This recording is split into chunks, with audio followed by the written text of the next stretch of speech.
institucional, muy contento de ver muchas caras amigas a través de las redes, gente que ha seguido mi trabajo durante ya un buen tiempo, y otros que por primera vez me van a escuchar, porque aquí las figuras son Messi y Maradona. Y yo soy Teófilo Cubillas y vengo a poner mi parte. Bueno, siempre se trata de ver cómo podemos aportar en este circuito que estamos haciendo estos últimos años, visitando diferentes países, para tratar de hacerle ver a la gente lo que se viene, lo que está detrás, cómo justificamos y entendemos los fenómenos que están hoy afectando el mundo. Todos estos procesos de cambio políticos, económicos, sociales. Agustín, en un libro previo, La batalla cultural, posiciona, ¿no?, la cultura, la lucha por la tradición, los valores, ¿no?, nuestros principios, cómo la tecnología también está afectando estos elementos.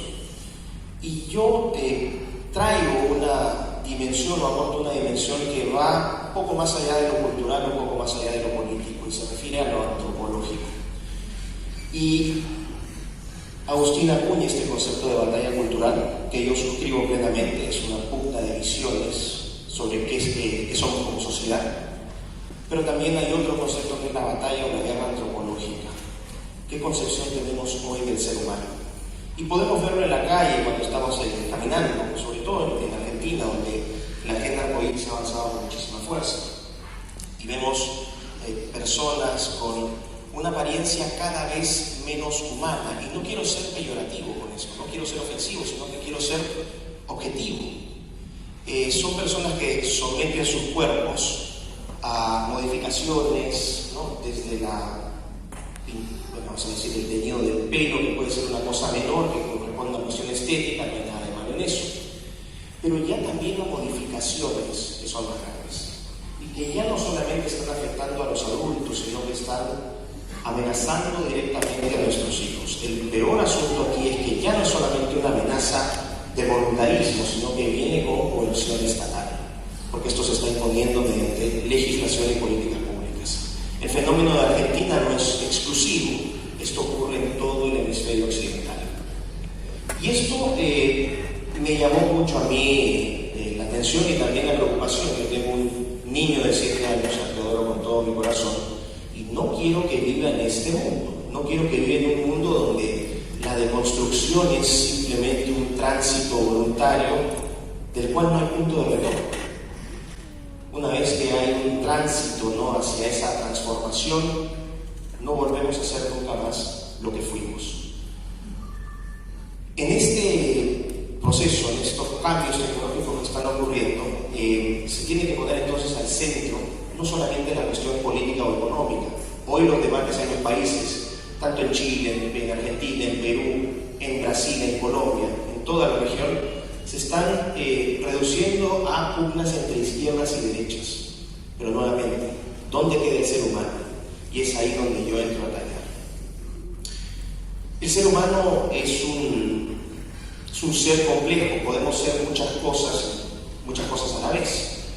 Desde la ciencia política, Aristóteles habla del zoon politikon, del animal político, ¿no?, el hombre adulto que gestionaba la vida pública en la polis. Para los cristianos católicos somos hijos de Dios. Para los economistas podemos referir al ser humano como el hombre económico, ese ser racional, ¿no?, que se dedica a hacer transacciones, actividades económicas, que toma decisiones de costo-beneficio para maximizar utilidades.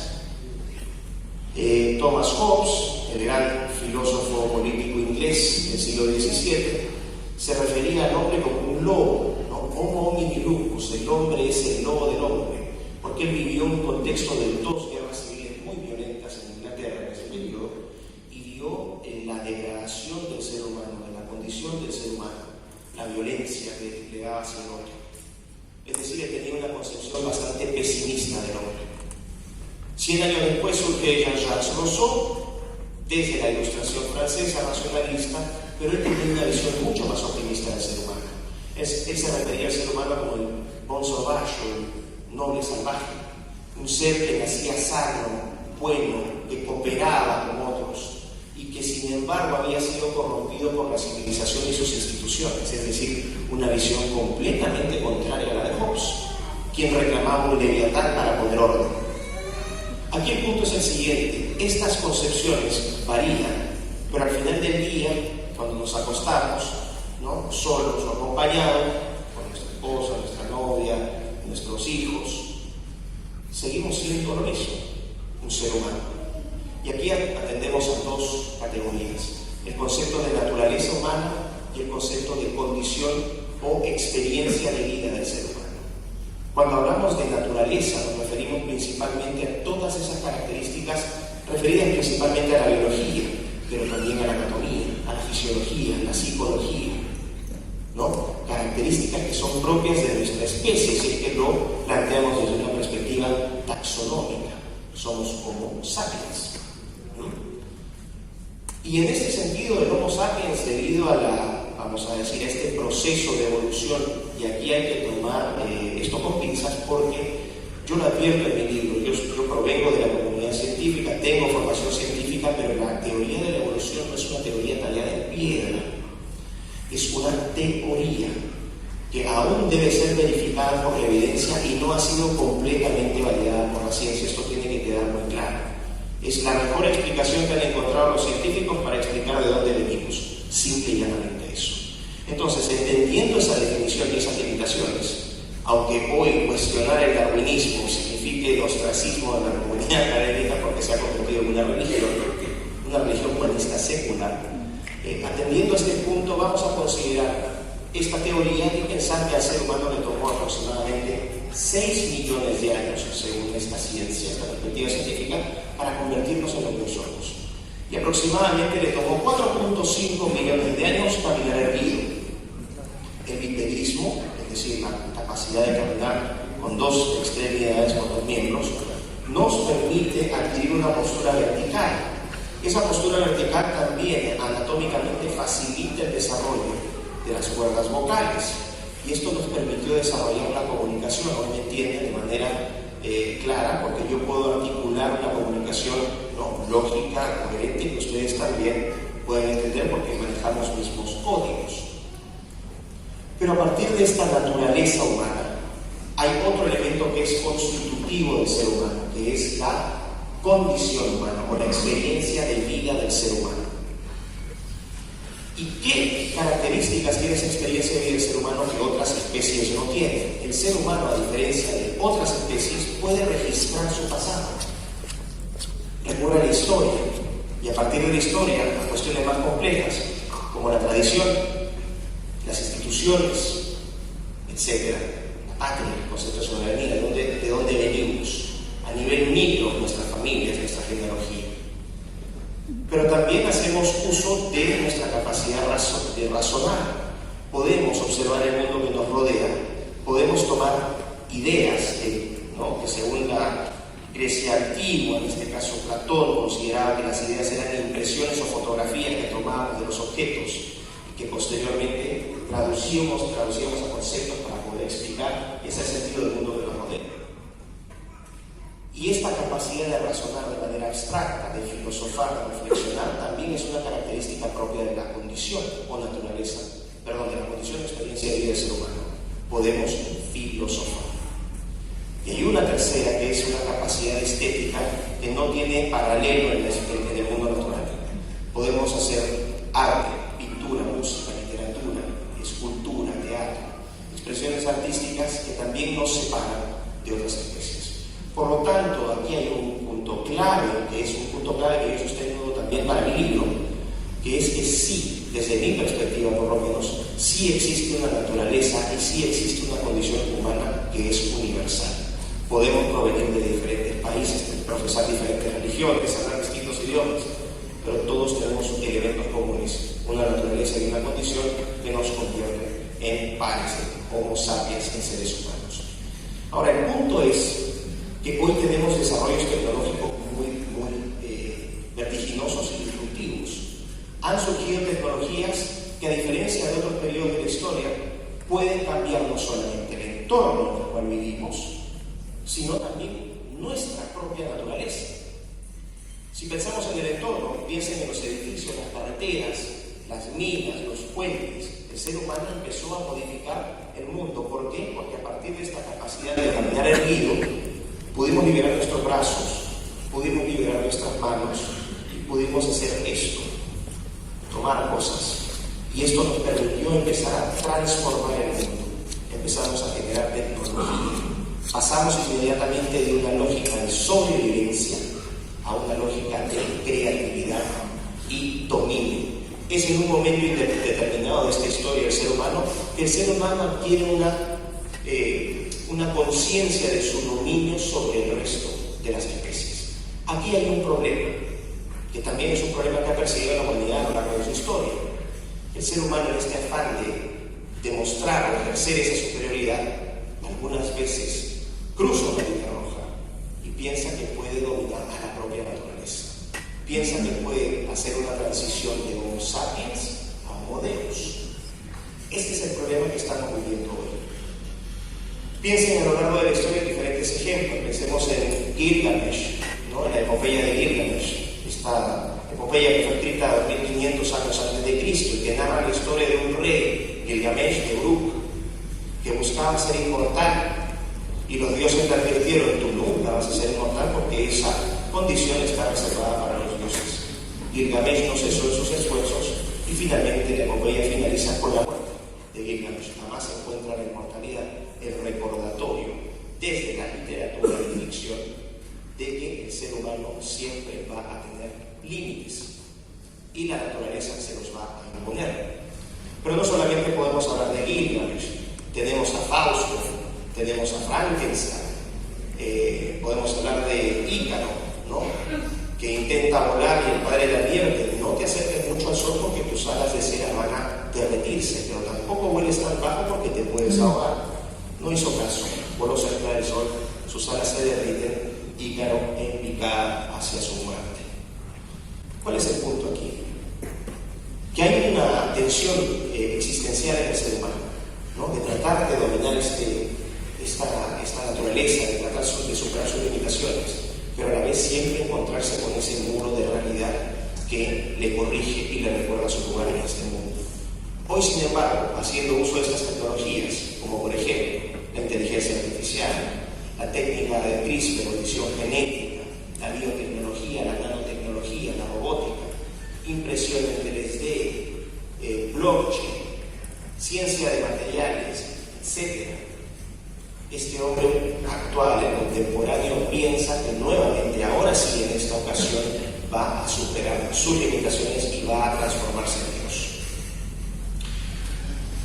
Hay una situación muy peligrosa aquí, porque el problema es que no todos buscamos transformarnos en dioses.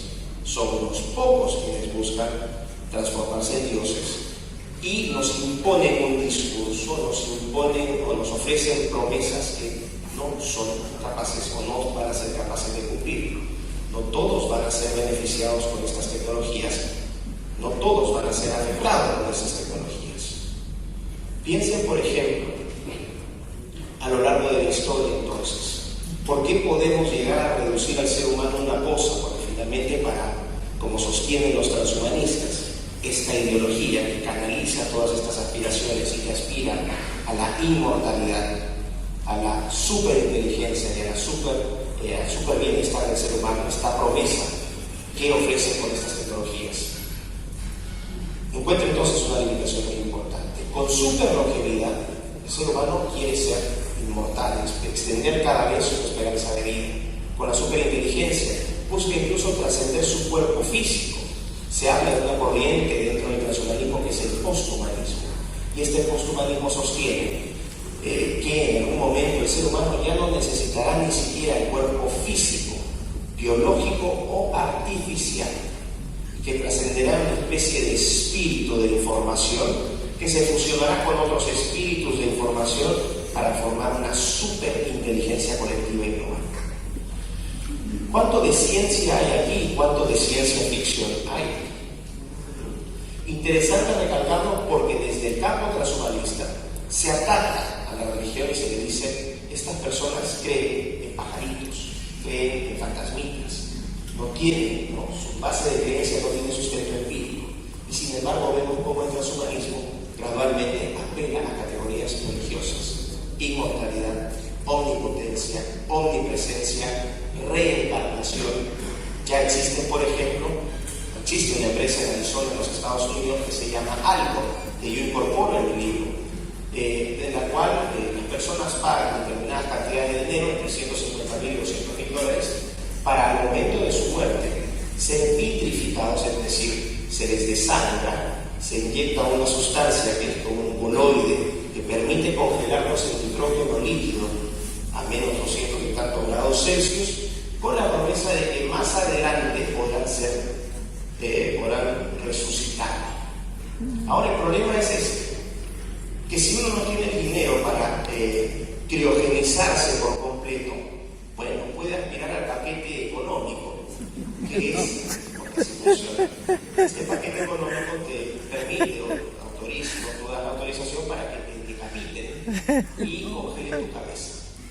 Pero si no te quieres ir solo al más allá, puedes llevar a Bobby y a Capitán, que son tus perros, y también lo puedes congelar por módicas sumas entre $7 y $10,000. ¿Qué significa esto? En este pequeño popurrí de ideas que estoy lanzando aquí, para lograr llegar a estas prácticas, el ser humano tiene que haber sido cosificado e instrumentalizado a más no poder. El ser humano ya deja de ser un ser con una dignidad y un valor inherente, sino que pasa a ser una cosa, ¿no? Un objeto que uno puede manipular a conveniencia, porque el transhumanismo de partida es esta promesa que le da, que le inspira estas tecnologías convergentes, dice finalmente sí, vamos a poder lograr estos tres super que se mencionan. Si repasamos un poco de historia, entonces vamos a entender que los transhumanistas parten de una idea muy equivocada y empíricamente refutada del ser humano. Ya Platón, 350 años antes de Cristo, hablaba del concepto de alma. De hecho, el concepto de alma es un concepto precristiano.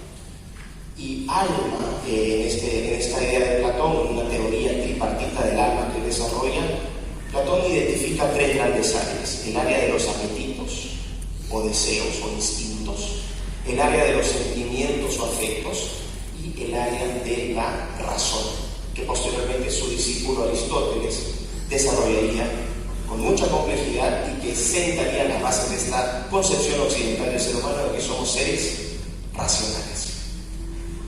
¿Por qué es importante Platón? Porque Platón nos recuerda que ya en ese periodo se reconocía, sin estas tecnologías convergentes, ya se reconocía que el ser humano es mucho más que materia, que el ser humano tiene una dimensión trascendental o espiritual, que también se agrega a esa complejidad de lo que es el ser humano.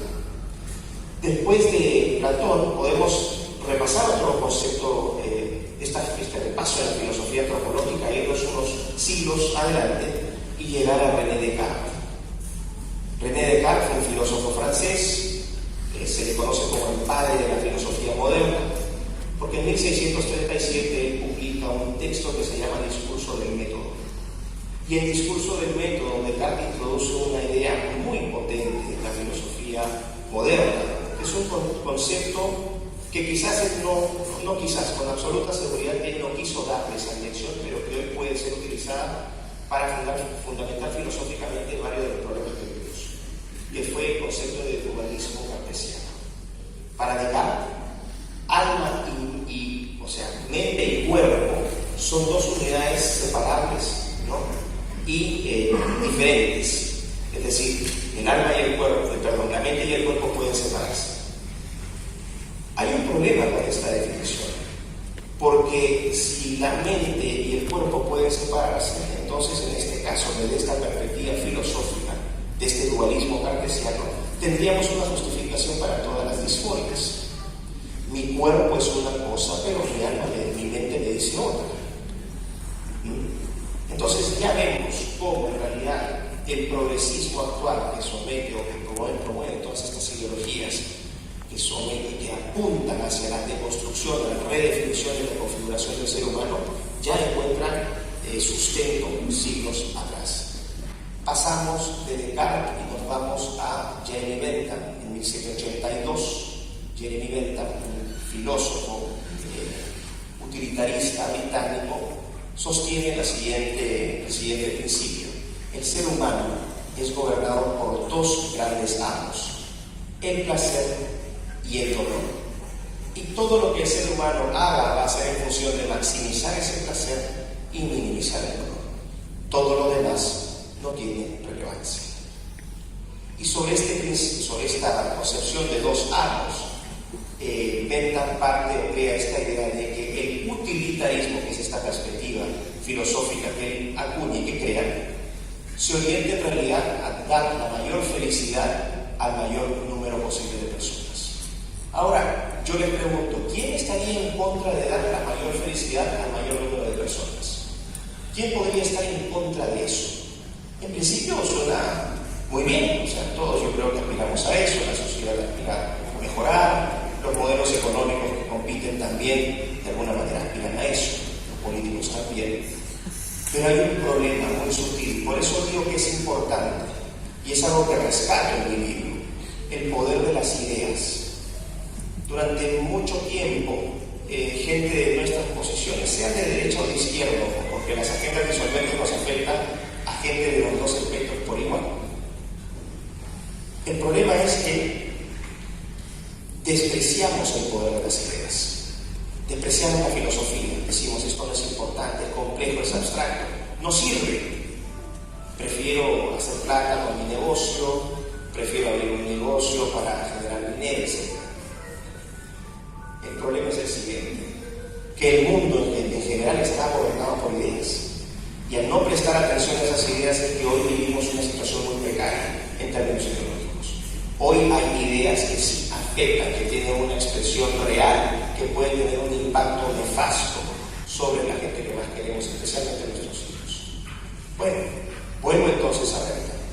Bentham desarrolla esta idea del utilitarismo, ¿no?, bajo este principio de los dos amos. Y él crea metodológicamente un concepto que es de la calculadora hedonista. Vamos a rankear de alguna manera, vamos a identificar cuáles son los mayores placeres y los mayores dolores y los vamos a clasificar. Y sobre esa clasificación vamos a guiar la toma de decisiones. Esto es muy importante. Y fíjense por qué son tan importantes las ideas. La moral judeo-cristiana, la matriz o el compás moral occidental sobre este sustento judeo-cristiano se rompe para siempre. ¿Por qué? Porque ya no vamos a tomar decisiones sobre concepciones o valoraciones axiológicas de bien y mal, de bonito o feo, sino que la valoración va a ser de carácter utilitarista. Voy a tomar una decisión si es que me beneficia o me es útil, si es que me genera placer o no. Y entonces poco a poco pasamos de una lógica en el cual el ser humano que convive en una sociedad se vuelca también hacia nosotros, de colaboración, de cooperación, de solidaridad, y poco a poco, para evitar dolor, para evitar sufrimiento, empieza a mirarse al ombligo y todas las grandes decisiones o esas valoraciones pasan por criterio de utilidad o de placer. Empiezo a pensar más en mí que en los demás. Y eso hoy está contribuyendo a que las sociedades, especialmente nuestras generaciones más jóvenes, tengamos cada vez mayor fragmentación, mayor segmentación, menor cohesión social, porque cada uno está velando por su propio interés. Vamos a pasar unos años después y vamos a ir a Auguste Comte. ¿Por qué estoy haciendo este repaso filosófico? Porque después lo voy a integrar y ustedes van a entender por qué es importante entender esas ideas. Pasamos por Auguste Comte, un filósofo francés que entre 1820 y 1850 desarrolla varias teorías. Una de ellas es, por ejemplo, la creación de la sociología. Para Comte era muy importante estudiar al ser humano no desde una perspectiva filosófica, sino desde una perspectiva científica. Para Comte todo podía ser reducido a ciencia. Y todas las respuestas del mundo, del universo, podrían ser respondidos a través del método científico. Hay un problema grande aquí. Uno puede decir, bueno, pero es cierto, la ciencia es muy útil, nos aporta muchas respuestas a preguntas que son complejas. Pero la gran pregunta que seguiría esto es, ¿plantea la ciencia todas las preguntas? Vamos a hacer un experimento en este momento para refutar a Comte empíricamente. Levanten la mano todos aquellos que alguna vez en su vida se han preguntado cuál es mi propósito en este mundo. Comte ha sido aplazado con evidencia empírica. ¿Cuál sería el problema? Acá yo tendría que recurrir al método científico siguiendo los lineamientos de Comte. Y con ese método científico, ¿qué tipo de conclusión tendría que obtener? Que todos ustedes tuvieran exactamente la misma respuesta a esa pregunta. La pregunta es, ¿todos ustedes responden de la misma manera? Obviamente no. ¿Y por qué? Porque no todas las preguntas son científicas, no todas las verdades son científicas. Hay verdades a las cuales no se llega por la ciencia. Hay verdades a las cuales se llega por la fe, por el espíritu. Incluso para los ateos, cada vez que un ateo dice ojalá, está pensando en la posibilidad de que un ser superior no materialice sus intenciones. Incluso el ateo que dice no creer nada, ya cree nada, no cree nada. Es decir, hay una autorrefutación. El problema del pensamiento comtiano que se materializa, vamos a decir, cuya etiqueta es el positivismo filosófico, metodológico, es que posiciona a la ciencia finalmente en un lugar que no le corresponde. La figura de Dios es reemplazada y es sustituida en este caso por la diosa ciencia. Hoy la ciencia es venerada. La ciencia deja de ser un instrumento para la búsqueda de la verdad, una herramienta para la búsqueda de la verdad, y se convierte en un objeto de adoración de sí mismo. Y a eso se le llama cientificismo o cientificismo. Y lo pueden notar o ver o descubrir cada vez que alguien viene y les dice, ¿dónde está la evidencia científica? Oye, tú afirmaste esto, pero ¿qué autor o en qué paper o en qué universidad se ha publicado esto? Y uno dice, pero bueno, sí, pues tendrías razón, ¿no? Es que yo quién soy para cuestionar a estos sabios de la ciencia. Y aquí entramos a un tema de carácter político y un comentario muy breve. Hay que ver, no hay que dejar de atemorizarse, no hay que dejar de sorprenderse ni aminorarse por estas posiciones. Porque hoy la ciencia no responde a criterios científicos, responde a criterios políticos.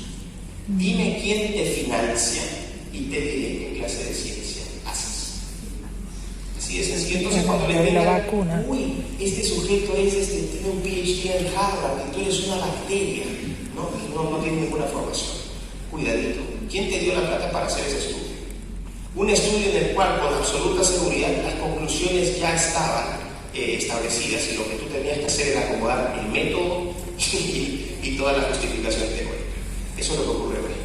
Es por eso que yo que soy académico soy un disidente del sistema, yo soy un paria del sistema, aunque agradezco fuertemente a mi Universidad de Perú, la Universidad de San Martín, que me da libertad de cátedra. Pero ser académico hoy, lo sabe Agustín también, que está haciendo sus estudios en España, Nico, que también ha participado en el mundo académico, Rogelio, que hoy ser un disidente y cuestionar y plantear estas ideas te vuelve en un paria, en un Dalit, si usamos el sistema de clasificación de castas de la India, un intocable. Bueno, ese es el costo de defender la verdad. Vamos a pasar entonces de Comte a otro personaje que es Darwin.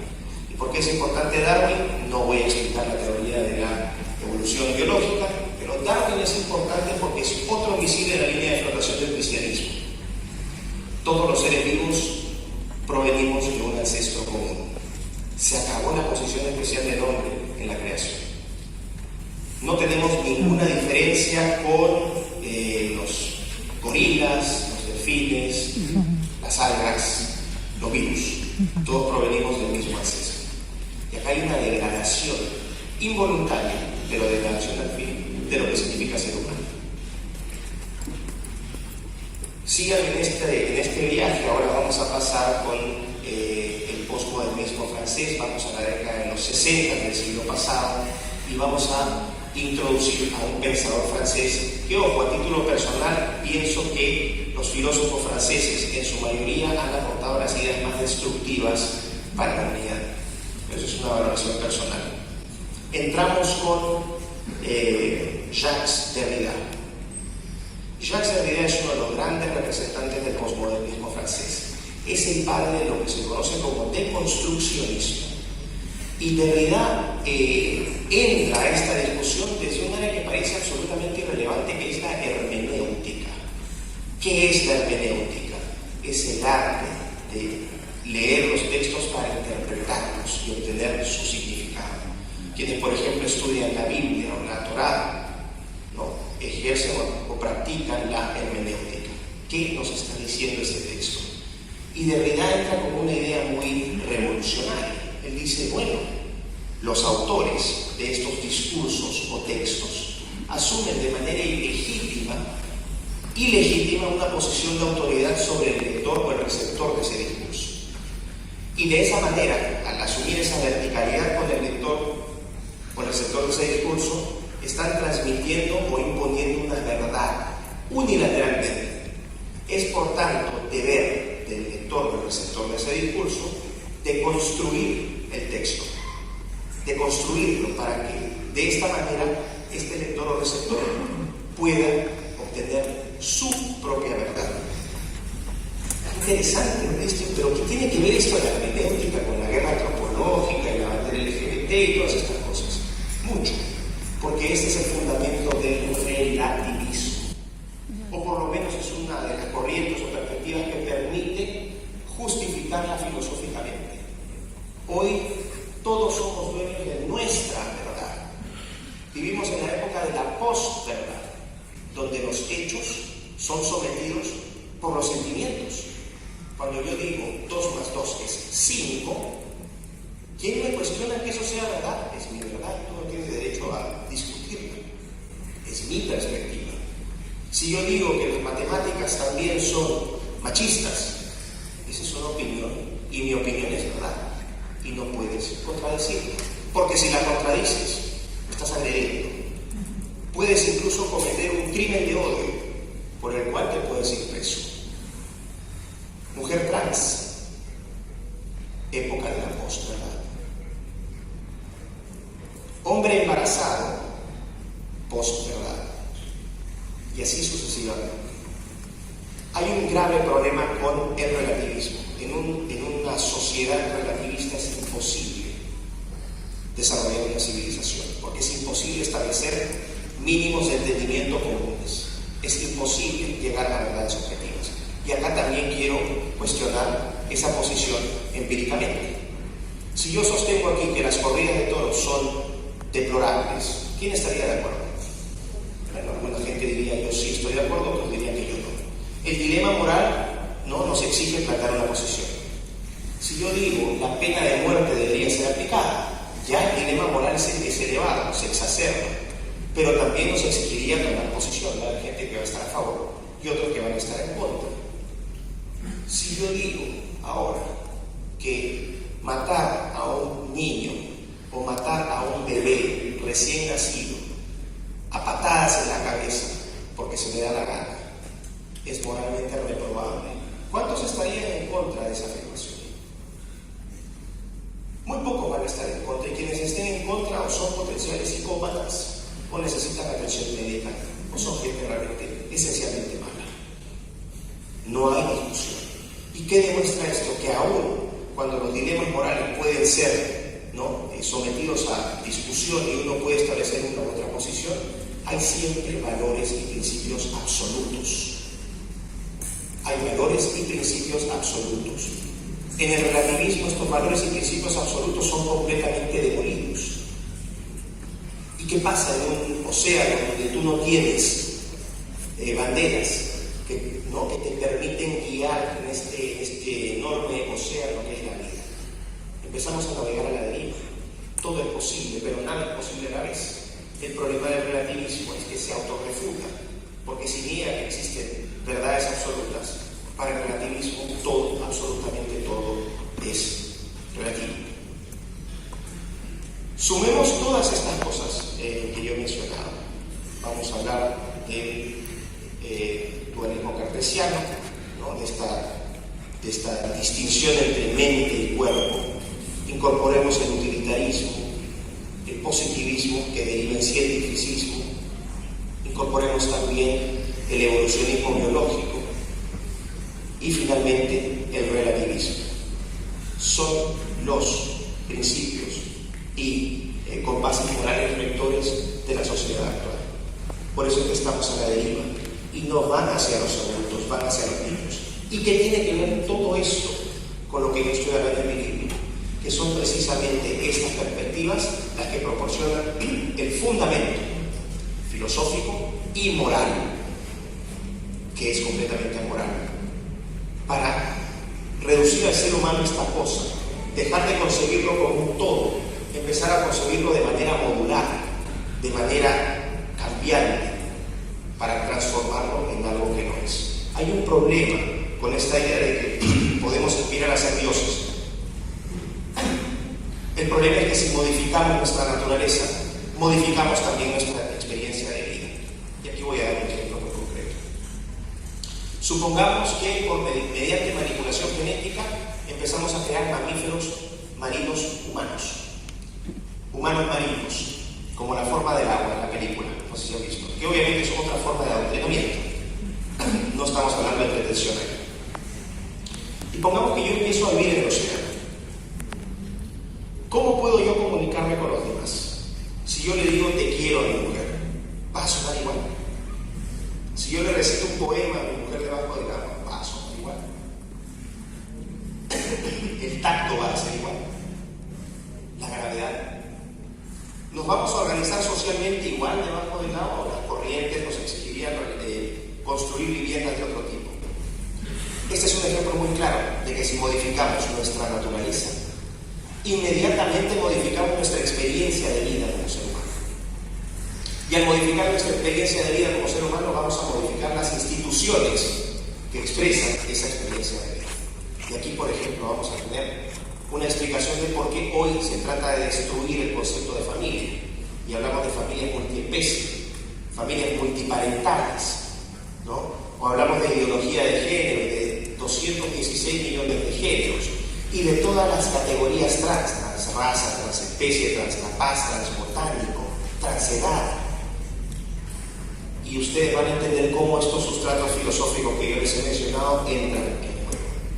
¿Cuál sería el riesgo finalmente? Que en búsqueda de esta perfección, porque hoy el progresismo lo que hace es ofrecerte una idea de progreso.